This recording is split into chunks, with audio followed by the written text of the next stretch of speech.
Rachel adjusted her dress nervously as she entered the restaurant. It was her cousin Jake's engagement dinner, a family event she had looked forward to, though she always felt like the outsider. The long table was beautifully set, candles flickering, laughter spilling out. She walked toward the only empty chair, right beside her aunt.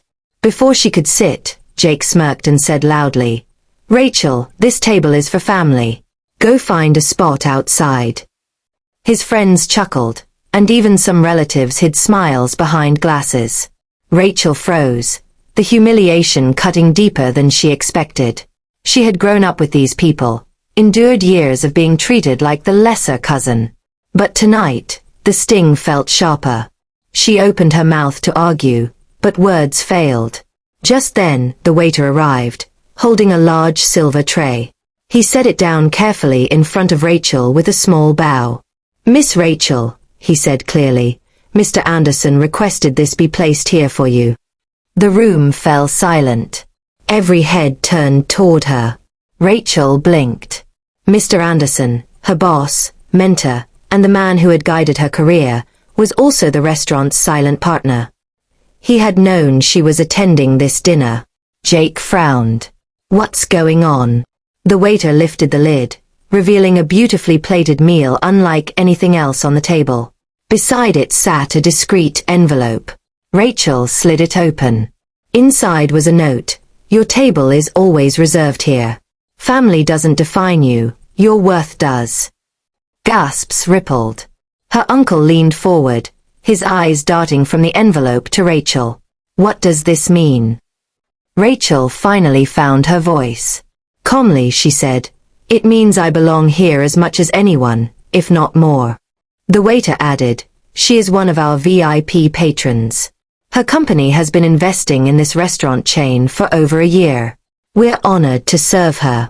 Stunned silence fell. Even Jake's fiancée looked horrified at his behavior. "Jake," she whispered sharply, "what have you done?" Rachel sat down, at the very seat she was told she couldn't have. No one dared challenge her now. The waiter refilled her glass first, treating her with quiet dignity. Her aunt muttered, "We didn't know." But Rachel didn't look at her. For once, she didn't shrink away, she simply smiled. As the night went on, conversation shifted awkwardly. Some tried to include Rachel, others avoided eye contact. Jake, however, sat stiff, humiliated in front of everyone. Rachel ate slowly, savoring not just the meal but the silence that followed. She didn't need revenge. The truth had spoken louder than her cousin's cruelty. By dessert, even Jake's father cleared his throat and said, "Rachel, forgive us. You've grown beyond us, and we didn't see it." Rachel smiled politely. "I don't need apologies.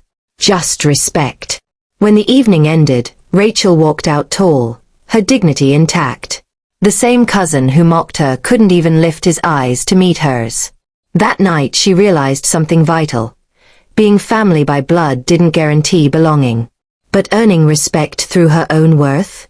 That could never be taken away. From then on, Rachel no longer sought their approval. She had her own table, one that no one could push her away from again.